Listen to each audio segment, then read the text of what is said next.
Dimana kalau di zaman dahulu kan seolah-olah kurma ini adalah buah yang sangat spesial sekali ya, Betul. yang sangat istimewa sekali. Nah, karena apa? Ya karena memang di sana bisanya tumbuh yaitu Mas Yahya. Di sana nggak ada pepaya tumbuh di sana, ya. Nggak tahu lagi kalau sekarang dengan kecanggihan teknologi sekarang orang sudah semakin pinter. Bahkan di Indonesia saja sekarang budidaya kurma sudah banyak di mana-mana. Ya, mungkin kalau di Arab dulu yang tumbuh pohon pepaya ya mungkin dijadikan oleh-oleh juga ya di Ya zaman bisa sekarang. bisa Bukan jadi. kurma ya. Bukan kurma, bisa jadi pepaya Mas Yahya. Ya, kita bisa dapatkan air zam-zam itu nggak usah ke Mekah Mas Yahya. Ya, kita dapatkan air zam-zam itu bisa di Surabaya, Jawa Timur sini banyak. Haji itu sudah lebih ke apa ya? Mungkin ya hanya sebatas ingin dapat titel mungkin Mas Yahya. Betul. Sudah pergi haji tapi pulang ke Indonesia nggak dipanggil haji itu marah Mas Yahya. Betul sekali. Itu Mas. banyak kejadian seperti Karena itu. bayarnya mahal katanya Mas. Karena bayarnya mahal.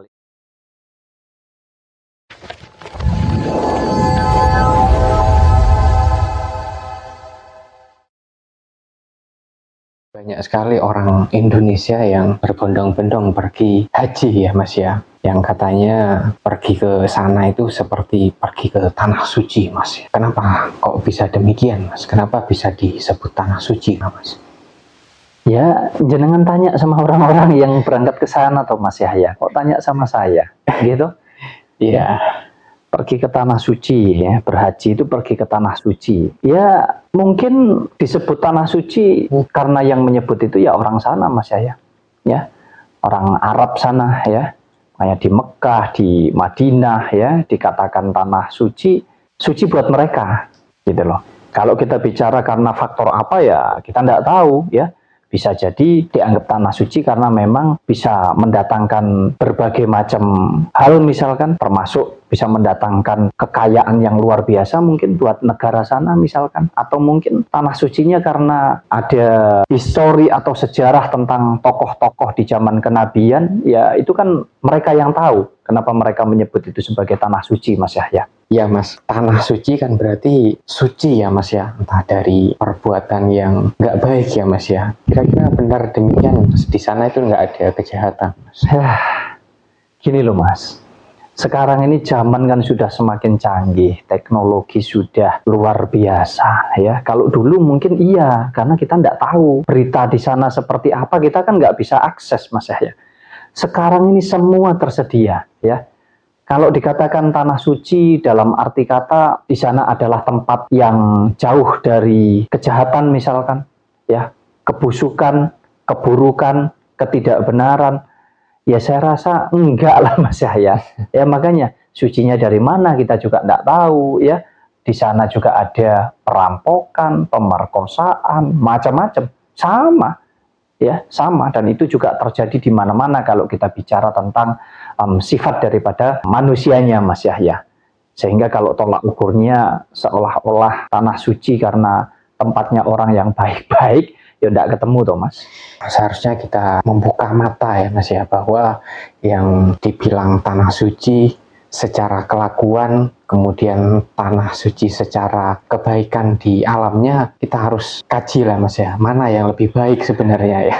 Ya, itu kan hanya istilah ya, penyebutan gitu. Jadi ya monggo-monggo saja enggak apa-apa. Tapi kalau ditanya lebih suci mana? Ya kayaknya lebih suci Indonesia deh ya, karena Indonesia jauh lebih subur, lebih baik dalam segala-galanya Mas Yahya. Keberlimpahan alam semestanya ini luar biasa di Indonesia Mas Yahya. Iya, termasuk dengan orang-orangnya yang ramah ya, bisa menerima semua peradaban yang masuk ke Indonesia ya Mas ya. Sangat Mas Yahya, sangat. Jadi orang-orang di Nusantara ini, di Indonesia ini sangat terkenal dengan keramah tamahannya, terkenal sekali dengan budi pekerti yang luhur, ya, etikanya. Di negara luar mungkin tidak ada loh Mas Yahya. Kayak di Indonesia ketemu orang yang nggak dikenal aja kita saling melihat aja kita senyum loh Mas Yahya. Kita masih menganggukkan kepala. Itulah adab orang-orang di Indonesia. Jadi saya lebih bangga dengan Indonesia Mas Yahya. Dengan segala kelebihan dan kekurangannya, kalau kita bicara manusianya tentu ada baik, ada buruk, dan itu ada di mana-mana, semua sama, nggak hanya di Indonesia, bahkan di negara luar pun juga sama Mas Yahya. Ya, kalau kita bicara tentang ibadah haji ya Mas ya, yang setiap tahun orang Indonesia pasti berbondong-bondong untuk ke sana ya. Pasti setiap pulang atau balik lagi ke Indonesia itu ada oleh-oleh Mas. Nah, seperti kurma ya mungkin yang, kemudian air zam-zam. Nah, yang disebut air zam-zam ini air yang diberkahi ya Mas ya. Air mukjizat yang ada di masa lampau Mas. Nah, emang beneran nggak sih Mas, air zam-zam ini seperti yang disebutkan orang-orang punya berkah, kemudian air mukjizat? Bener nggak sih Mas? Ya mungkin sebagai bentuk mukjizat dan sebagai bentuk berkah untuk orang Arab sana mungkin iya, karena langka sekali, apalagi di zaman itu ya. Tidak seperti di Nusantara, di Indonesia, di negara kita. Di negara kita ini sumber air di mana-mana, Mas Yahya. Sudah biasa ya. Sudah berkah melimpah di mana-mana, Mas Yahya. Artinya nggak ada sesuatu yang spesial. Dalam arti, ya memang inilah luar biasanya Indonesia gitu. Semua ada. Semua ada. Pohon yang rindang, ya, rumput, tanaman hijau, sungai, sumber. Nah, tinggal bagaimana kita, para generasi penerus ini, mampu mensyukuri itu semua dengan cara kita harus merawatnya Mas Yahya, menjaganya supaya sumber-sumber mata air ini, sungai, ya intinya alam semesta ini tetap bisa terjaga, terawat sehingga terus bisa kita nikmati sampai anak cucu kita. Jangan sampai ini malah dirusak Mas Yahya. Nah, sedangkan kalau kita bicara tentang apa tadi? Kurma ya Mas Yahya, ini saya agak senang juga ini ya, dimana kalau di zaman dahulu kan seolah-olah kurma ini adalah buah yang sangat spesial sekali ya, Betul. yang sangat istimewa sekali. Nah, karena apa? Ya karena memang di sana bisanya tumbuh yaitu Mas Yahya. Di sana nggak ada pepaya tumbuh di sana, ya. Nggak tahu lagi kalau sekarang dengan kecanggihan teknologi sekarang orang sudah semakin pinter. Bahkan di Indonesia saja sekarang budidaya kurma sudah banyak di mana-mana. Iya, mungkin kalau di Arab dulu yang tumbuh pohon pepaya ya mungkin dijadikan oleh-oleh juga ya di Ya, zaman sekarang. bisa Bukan jadi kurma ya. bukan kurma, bisa jadi pepaya Mas Yahya ya. Iya Mas, balik lagi ke air zam-zam tadi Mas ya. Apakah ini murni dijadikan berkah, air yang berkah, atau ada hal lain di baliknya Mas? Ya tentunya semua ya, apapun. Apalagi kita bicara tentang sebuah pemerintahan ya, sebuah negara. Itu nggak bisa lepas Mas Yahya dari yang namanya kepentingan. Ya, termasuk di dalamnya ada bisnis, politik ya. Ada banyaklah kepentingannya Mas Yahya. Bahkan haji sekalipun ya, ini nggak bisa lepas dari kepentingan Mas Yahya ya. Ada banyak kepentingan di dalamnya, apalagi zam-zam ya, air zam-zam ini. Kalau kita bicara tentang keberkahannya, tentang manfaatnya yang konon katanya luar biasa, bermanfaat untuk kesehatan dan lain sebagainya. Nggak kurang sumber mata air di negara kita ini. Aqua itu bisa sampai di seluruh dunia Mas Yahya ya, di mana-mana. Jadi tidak ada itu. Kembali lagi bisnis ya. Bahkan air zam-zam ini dulu masih bisa bawa banyak Mas Yahya ya. Saudara-saudara kita yang pergi haji itu pulang masih bisa bawa jurigen Mas Yahya. Tapi sekarang sudah dibatasi ya. Nah, sehingga sekarang ini sudah semakin ini Mas Yahya meluas. Kita bisa dapatkan air zam-zam itu nggak usah ke Mekah Mas Yahya ya. Kita dapatkan air zam-zam itu bisa di Surabaya, Jawa Timur sini banyak ya. Banyak Mungkin yang jualan juga ya. banyak yang jualan sekarang di pusat oleh-oleh untuk oleh-oleh haji, oleh-oleh umroh itu.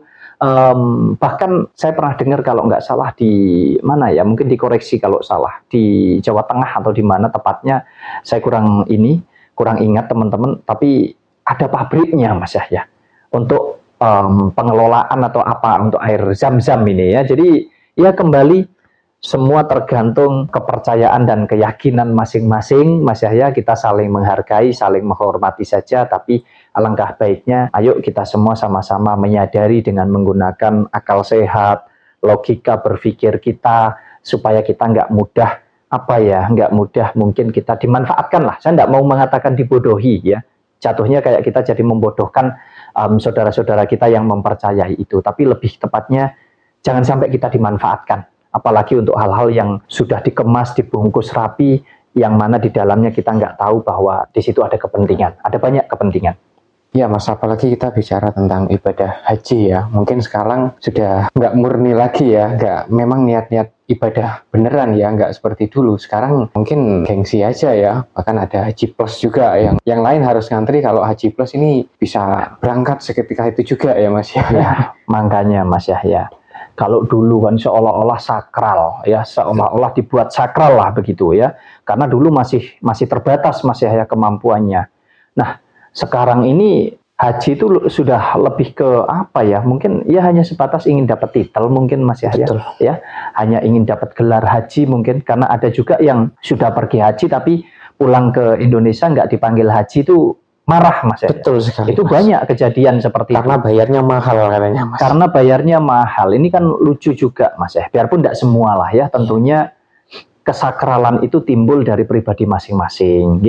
Ada juga yang ke sana memang betul-betul niat beribadah dan kita harus menghormati dan menghargai itu Mas Yahya. Tetapi ada hal yang kita juga tidak bisa pungkiri ya, bahwa pergi haji itu menurut saya sekarang lebih ke ya tergantung uangnya Mas Yahya. Kalau dulu katanya kan perjuangannya, pengorbanannya, menunggu, ngantri lama. Sekarang kalau punya uang nggak usah ngantri Mas Yahya. Ya, yang namanya haji plus itu, waduh, udah plus-plus segalanya Mas Yahya. Betul. Ya, mau berangkat kapan saja bisa Mas Yahya. Jadi, nah dari situlah kita mulai gunakan logika berpikir kita bahwa oh ternyata bisa begini ya. Nah, tentu kan ada apa ini, kan begitu Mas Yahya. Ya, jadi jangan sampai kita memaksakan diri kita untuk sesuatu hal yang sejatinya di dalamnya ada banyak kepentingan. Kalaupun kita mau melakukan ibadah haji sebagai bentuk rukun Islam, ya, artinya kita menjalankan rukun Islam, itu betul-betul atas dasar pikiran dan hati kita ini betul-betul sudah cakap dalam segala hal. Nah, secara finansial pun memang kita dalam situasi dan kondisi yang memang betul-betul mampu, Mas Yahya. Mampu itu artinya bukan hanya mampu untuk ukuran kita sendiri, tetapi kita tengok saudara kita, keluarga kita, orang tua, anak kita, tetangga kita. Kita tengok dulu orang-orang di sekitar kita ini, orang-orang terdekat kita yang mungkin sangat memberikan kontribusi di dalam kita menjalani hidup, Mas Yahya. Kalau memang mereka semua juga sudah dalam keadaan baik, sudah dalam keadaan yang cukup, tidak kekurangan suatu apapun, kita juga begitu, ya apa salahnya kita pergi, kita berangkat. Tetapi kalau tidak, jangan sampai ini, kan banyak Mas Yahya yang memaksakan gitu.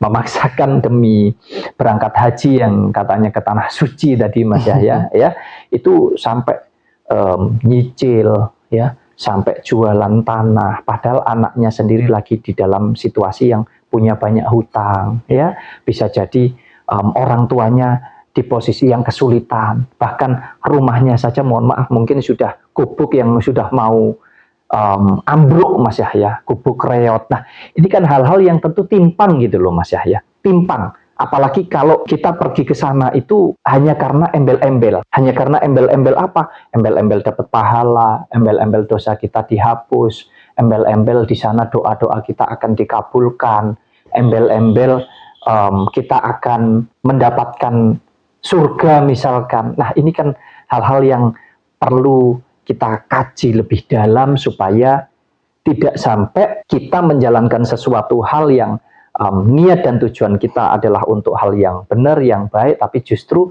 hal yang nggak benar dan nggak baik yang akan kita dapatkan, Mas Yahya. Iya, sebenarnya kalau kita paham dalam beragama, mungkin banyak opsi ya untuk kita masuk ke surga ya, mendapatkan pahala. Nggak hanya dengan pergi ke haji ya Mas ya, bisa kita melakukan hal-hal baik. Itu juga satu jalan untuk menuju ke sana ya Mas ya, untuk mendapat pahala, untuk masuk ke surga. Dan nggak hanya kita harus pergi beribadah karena memaksakan ya. Ya intinya banyak jalan lah ya, kalau kita pintar.